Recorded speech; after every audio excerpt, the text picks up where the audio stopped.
નમસ્કાર મિત્રો, સ્વાગત છે તમારું અમારી YouTube channel Gujarat jobs and ન્યૂઝમાં. મિત્રો, સરકારી આ કર્મચારીઓ જે ઘણા લાંબા સમયથી માંગ કરી રહ્યા હતા તે વિવાદનો આખરે અંત આવ્યો છે. ઘણા લાંબા સમયની માંગ આખરે સરકારે સ્વીકારી છે. હવે તે લોકોને સરકારી કર્મચારીઓની જેમ છઠ્ઠા અને સાતમા પગારના લાભો પણ આપવામાં આવશે તેવું પણ કહેવામાં આવ્યું છે. અત્યાર સુધીમાં આ કર્મચારીઓને જે લાભો ચૂકવ્યા છે તે સરકાર દ્વારા મળતી ગ્રાન્ટમાં સરભર કરાશે તેવું કહેવામાં આવ્યું છે.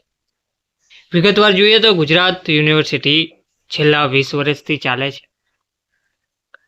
કર્મચારીઓની ભરતીના વિવાદનો આખરે સુખદ અંત આવ્યો છે.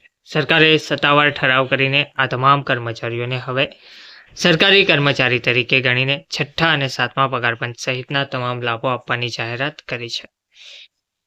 અંદાજે 20 વર્ષ પહેલા તત્કાલીન કુલપતિ દ્વારા junior clerk, typist, head clerk, telephone operator સહિતની વર્ગ 3ની 58 જેટલી જગ્યાઓ અને વર્ગ 4ની 109 મળીને કુલ 167 જગ્યાઓ પર નિયુક્તિ કરી દેવામાં આવી હતી.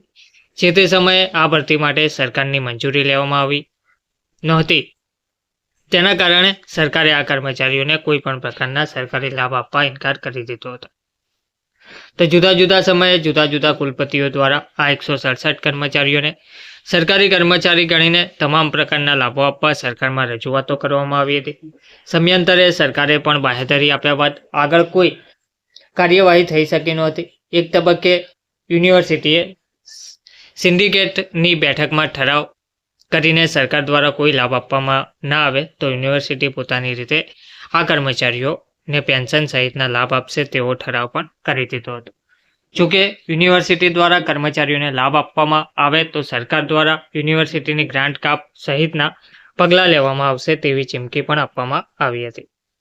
આમ લાંબા સમય સુધી કર્મચારીઓના હકના મુદ્દે વિવાદ ચાલ્યો હતો. વિવાદ એટલો લાંબો ચાલ્યો હતો કે અત્યાર સુધીમાં 167 પૈકી વર્ગ 4 અને 3ના કેટલાક કર્મચારીઓના અવસાન પણ થઈ ચૂક્યા છે અને તેમને પરિવારને કોઈ પણ લાભ મળ્યો પણ નથી. છેવટે આ કર્મચારીઓએ હાઈકોર્ટમાં રીટ કરી હતી. તાજેતરમાં કોર્ટ દ્વારા આ કર્મચારીઓના હિતમાં ચુકાદો આપી દેવામાં આવ્યો હતો. હાઈકોર્ટના ચુકાદાને ધ્યાનમાં રાખીને હવે સરકાર એટલે કે ઉચ્ચ શિક્ષણ વિભાગ દ્વારા પણ આ કર્મચારીઓને પેન્શન સહિતના તમામ હક્કો આપી દેવા માટેની સત્તાવાર જાહેરાત કરી દેવામાં આવી છે.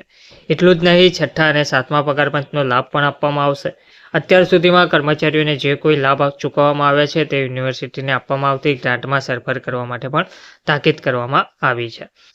તો યુનિવર્સિટીના કર્મચારીઓનો વિવાદનો આખરે અંત આવ્યો છે. છઠ્ઠા સાતમા પગારના લાભો ચૂકવવામાં આવશે. ધન્યવાદ.